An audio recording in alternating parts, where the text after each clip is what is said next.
hindi, kamusta ba? Working with David, Sanya, Oo nga. Sino pa? Magbanggit ka pa ng iba. Jay Ortega. Teka. Shernan. Wait lang, Buboy. Sino yung pinaiyak mo muna? Oh my God! Hindi! May pinaiyak!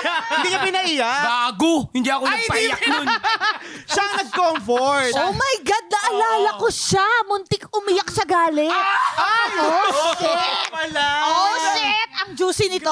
Okay, Guys, okay. ito palang pag-uusapan natin. Ang dami na executive whisper dito. Yes, oo. Sige, kwento mo yung experience. Kwento ko experience mo nang binato ka ng chippy? Okay. Ay! Teka, ano yan? yung ano ba yung ginawa sa kanya? Anong ginawa sa kanya? Binatukan. Si binatukan ka. Stress sa mata. Alam mo yung baril-baril yung pambata yung ginaganon sa bibig yung matamis, in-spray sa mata. Tapos nagka ka ng ano, beats. Bix pa dito sa bato. Ang init. Nag-taping kami. Nakagano'n ng araw. May nambubuli nung time na yon, hindi medyo masama ang ano pagpapalaki sa kanya. Yes. Hindi, joke lang. Nagjo-joke kasi.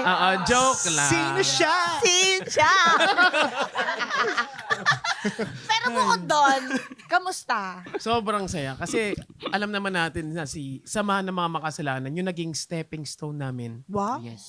para makapasok sa showbiz. Oo. Oo. Kasi after nun, nagtuloy-tuloy na yung projects namin. Oo. Yes. Nakailang movie din kami last year and then nakapasok pa tayo ng serye, di ba? Mm. Ng Sanggang Dikit. Oh. Napalaban kami dito kasi Jenny Lynn tsaka Dennis to eh. Yes. Ah, sa amin di kayo napalaban.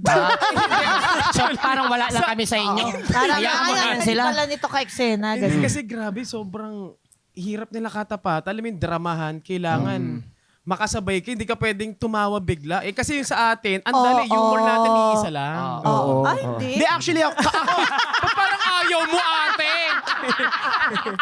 Hindi, actually, napalaban naman tayo. Napalaban kami kay Kuya Betong. Kasi mukhang kalaban eh. Ay, sa di nakakaalam ha, di ba si Kuya Betong nabato rin ng tissue? Ay, oo! Oo nga pala. Nakakatawa to. Yes. Wait lang. Oo. Kwento natin. Ang tissue na may sipon. Ah, may sipon ba? Hindi ko alam eh, meron ba? Hindi, galing naman sa ano na yun, sa lamesa. yung Galing na sa basa-basa lupa. pa. Hindi, kasi ganito nangyari niya. Nakita ko siya, nandun siya sa, ano to eh, parang all cast to eh, no? Alga. Tapos, eksena na malaki eh. Doon siya sa gilid, oh. Ang pula niya, oh. Namula pa siya nun? Ito, di ba bakla ka? Parang hindi ka bakla. Nangyari sa'yo.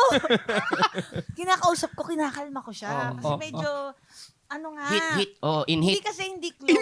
In-hit. Yeah, In-hit. Na-inhit, ready ako magpakas sa anytime. Nakakatakot pa naman to kasi ang laki niya. Oo. Alam mo, ang laki niyang tao. Tapos ganyan, balbasarado. Oo, pulang-pula. Tapos nangyari nun, nung time na yon. Pero masaya naman regardless. Na, Sobrang saya. Oo. Lalo na yung chismisan nung pauwi na. Oo. Ang saya. Yung inuman natin. Yes. Oo nga. Tapos di ba grabe. mayroong pangalasing the next day, ang tagal tawagin. Yes. Ay, oo. Ay, oo nga pala. Ayoko na lang Ang sabihin daming ha. blind item.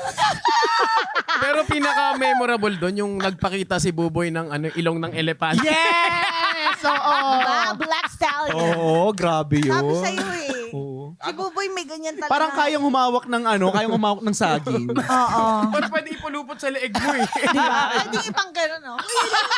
Ikaw na ako, yung eksena mo na. Gusto kong ganunin eh.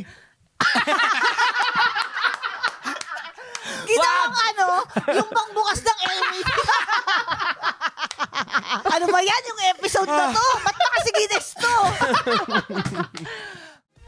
Matawa mo sa